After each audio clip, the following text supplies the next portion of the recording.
ভূত এক্সপ্রেসে সাধারণ মানুষের সাথে ঘটে যাওয়া সত্যি ঘটনাগুলোই বলা হয়। যারা ভূতে বিশ্বাস করেন না তাদের আমরা বিশ্বাস করতে বলবো না, কারণ ভূত আছে কি নেই সেটা যাদের সাথে ঘটনা ঘটেছে তারাই বলবে। তাই ভূত এক্সপ্রেসের ঘটনাগুলোকে বিনোদন হিসেবে নেওয়ার অনুরোধ রইল।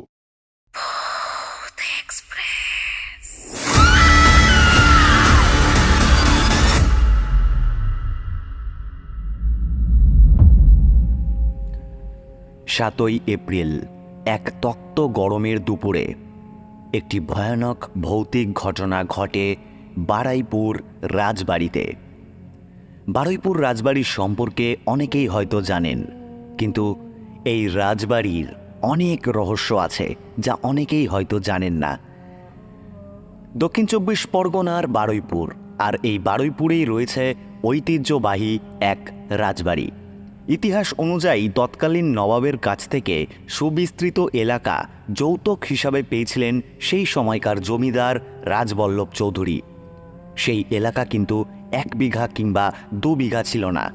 সেই জমিদারি বিস্তৃত ছিল বারুইপুর থেকে সুন্দরবন পর্যন্ত।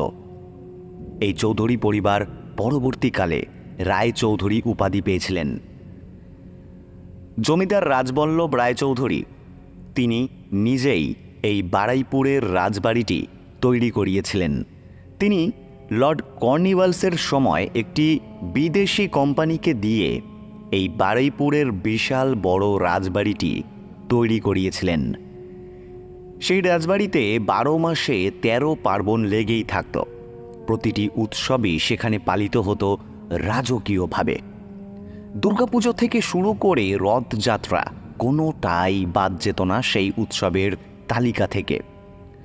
এই বারুইপুর রাজবাড়ির কোনায় কোনায় যেমন ইতিহাস লুকিয়ে রয়েছে, ঠিক তেমনই রয়েছে ভৌতিক আর গা ছমছমে পরিবেশ। সন্ধে নামলেই সেই ভৌতিক অনুভূতি যেন গ্রাস করে সবাইকে। এই রাজবাড়িতেই অনেক ঘর রয়েছে যেগুলো যুগ যুগ ধরে তালা বন্ধ অবস্থায় একই রকমভাবে পড়ে রয়েছে। কখনোই সেই ঘরগুলো খোলা হয় না। আর সেই ঘরগুলোর মধ্যে একটি ঘর আছে যেটি হলো রানীমার ঘর, অর্থাৎ জমিদারের গিন্নির ঘর। এইখানে একটি ছোট্ট সিঁড়ি রয়েছে। সেই সিঁড়ি দিয়ে উঠতে গিয়ে অনেকেই ভয় পেয়েছে এবং সেই গা শিরশিরানি অনুভূতি কেউ ভুলতে পারেনি। একবার নাকি 2 জন সাংবাদিক সেই ছোট সিঁড়িটা দিয়ে কৌতূহলবশত উঠতে গিয়েছিলেন।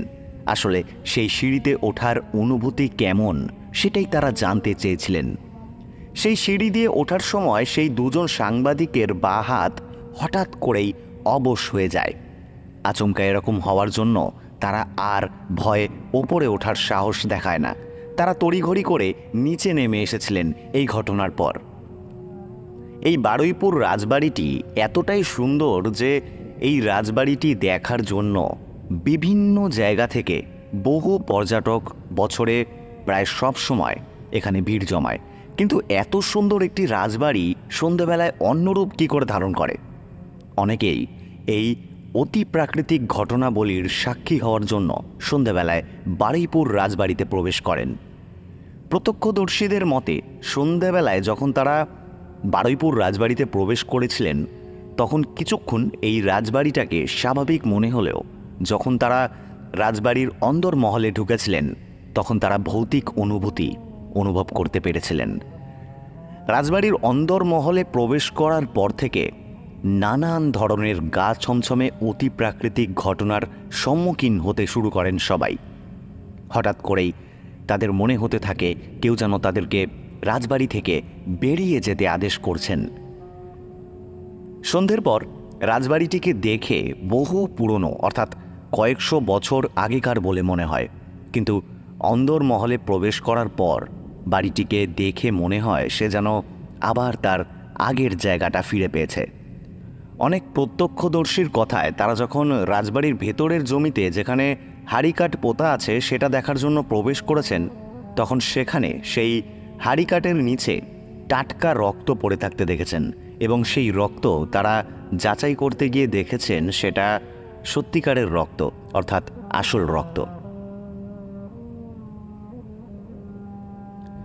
এই বারুইপুর রাজবাড়িটা কয়েকশো বছরের পুরনো।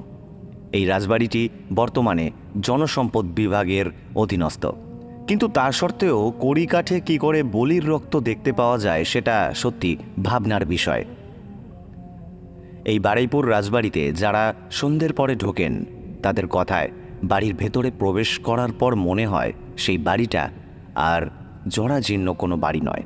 সকালে বাড়িটাকে যেমন তারা দেখে, সন্ধ্যের পর সেই বাড়ি যেন একেবারে অন্যরকম হয়ে যায়। অর্থাৎ বলা যেতেই পারে রাজবাড়ি তার রূপ বদল করে ফেলে। কিছু মানুষের বক্তব্য, তারা যখন সন্ধ্যের পর সেই বারুইপুর রাজবাড়িতে প্রবেশ করেছিলেন তখন তাদের মনে হয়েছিল রাজবাড়ির থামের পেছন থেকে কেউ যেন তাদেরকে লক্ষ্য রাখছে। অদ্ভুত এক অস্বস্তির শিকার হয়েছিলেন তারা।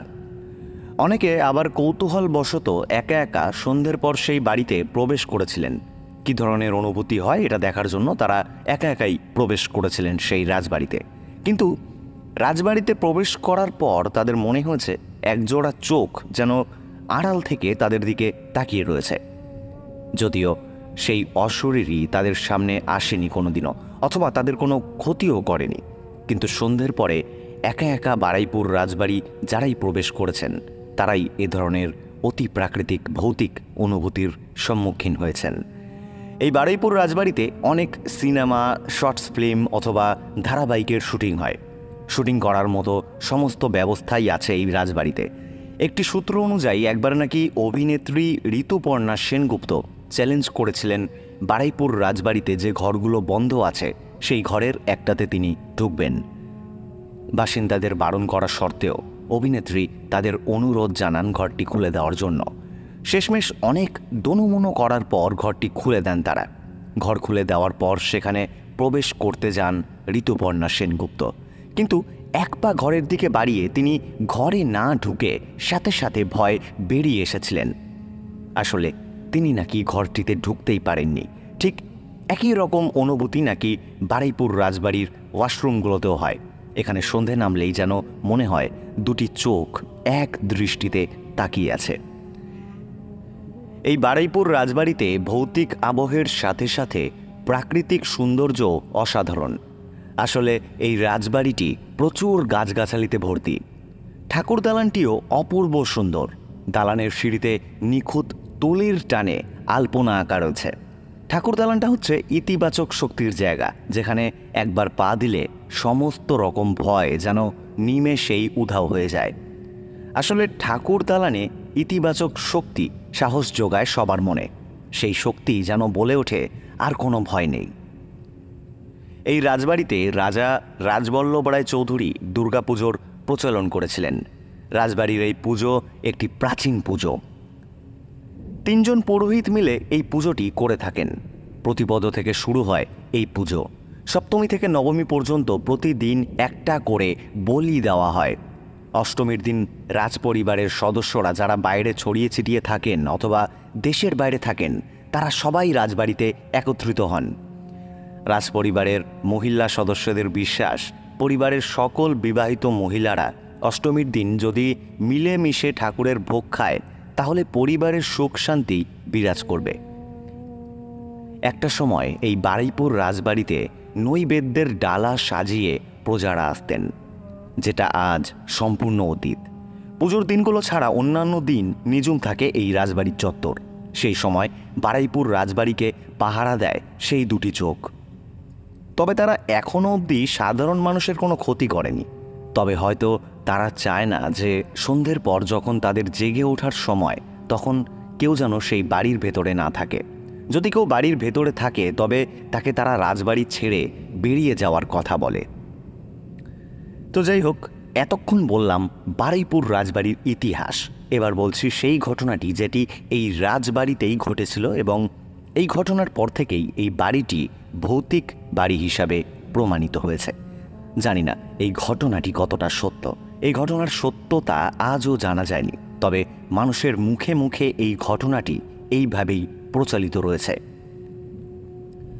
একদিন একটি বাংলা ছবির শুটিং কভার করতে কিছু মানুষ হাজির হয় বারুইপুর রাজবাড়িতে। বলা বাহুল্য, এই বাড়ি এখন শুটিংয়ের কাজেই বেশি ব্যবহৃত হয়। সেদিন শুটিং চলছিল একটি বাংলা ছবির। শুটিং চলাকালীন অনেকেই অনুভব করেছেন ভৌতিক অনুভূতি। মাঝের মধ্যে অনেকেই শুনেছেন কোনো বাচ্চার কান্নার আওয়াজ। কখনো কখনো কারো কানে এসেছে একসাথে অনেক মানুষের আর্তনাদ এবং চিৎকার। জানি না এই রাজবাড়ি সত্যি ভৌতিক কিনা, তবে আপনি যতই সাহসী হন না কেন এখানে আপনি একা কখনোই পা রাখতে পারবেন না। এই রাজবাড়িতে বেশিরভাগ মানুষ শুটিংয়ের জন্যই যায়, আর যারা এখানে গিয়েছে তারা প্রত্যেকেই কিছু না কিছু ভৌতিক ঘটনার সম্মুখীন হয়েছেন। একবার কিছু মানুষ ওখানে শুটিং চলাকালীন রাজবাড়ির ভিতরটা ঘুরে দেখছিল। যখন তারা একটু ভেতরে ঢুকলো তখন তারা অনুভব করলো তাদের সাথে আরও কেউ আছে যাদেরকে চোখে দেখা যাচ্ছে না। মনে হচ্ছিল তাদের শরীরের ওপর অন্য একটা অদৃশ্য শক্তি গরম নিঃশ্বাস ফেলছে। জানি না এই ঘটনা কতটা সত্য, তবে লোকমুখে এখনও এই ঘটনা প্রচলিত আছে।